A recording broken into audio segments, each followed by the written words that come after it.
नमस्कार शेतकरी मित्रांनो, पीक विम्यासंदर्भात अपडेट असा आहे की पीक विम्याचा जो काही पहिला टप्पा होता तो पहिला टप्पा वाटप सुरू आहे.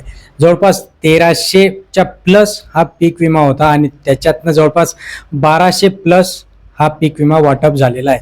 मग उर्वरित जिल्ह्यांचं काय? आता ही जी काही पीक विम्याची रक्कम होती ही ज्या पद्धतीने येणं अपेक्षित होतं पण ती आलेली नाहीये.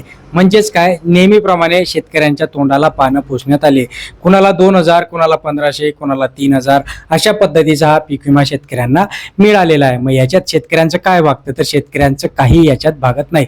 मग पुढचा प्रश्न काय? तर पुढचा जो काही पीक विमा आहे तो पीक विमा शेतकऱ्यांना मिळणार कधी? हा सगळ्यात मोठा प्रश्न शेतकऱ्यांच्या मनामध्ये होता आणि त्या संदर्भातील एक अपडेट असा येत आहे की पीक विम्याचा जो काही पुढचा टप्पा आहे, म्हणजे जो काही दुसरा टप्पा आहे, आता हा जो काही पीक विमा आहे हा टप्प्याटप्प्याने वाटप होते.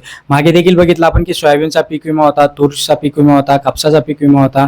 हा टप्प्याटप्प्याने वाटप सुरू आहे. पण आता जो काही उर्वरित पीक विमा आहे हा उर्वरित पीक विमा हा जवळपास पुढच्या हप्त्यापासून शेतकऱ्यांच्या खात्यामध्ये ट्रान्सफर व्हायला सुरुवात होईल अशा पद्धतीचं एक माहिती समोर येत आहे आणि त्याच्यातनं शेतकऱ्यांना खूप काही चांगला फायदा होणार आहे. आता याच्यातनं कुठले जिल्हे आहेत? जवळपास महाराष्ट्रातील 27 जिल्हे होते. 27 जिल्ह्यांचा जर आपण विचार करायला गेला तर जालना झाला, परभणी झाला, बीड झाला, लातूर झाला, छत्रपती संभाजीनगर झाला, अहिल्यानगर झाला, कोल्हापूर, सोलापूर, हे जे काही जिल्हे आहेत हे सगळे जिल्हे याच्यात पात्र ठरले आहेत आणि या पात्र जिल्ह्यांच्या खात्यामध्ये हा जो काही पीक विमा आहे हा पीक विमा ट्रान्सफर व्हायला सुरुवात होणार आहे मित्रांनो. त्यामुळे काळजी करू नका, तुमच्या देखील खात्यात हा उर्वरित पीक विमा ट्रान्सफर होईल मित्रांनो. चॅनलला अजून नवीन असाल तर सबस्क्राईब करून ठेवा, लाईक करा, शेअर करा. धन्यवाद.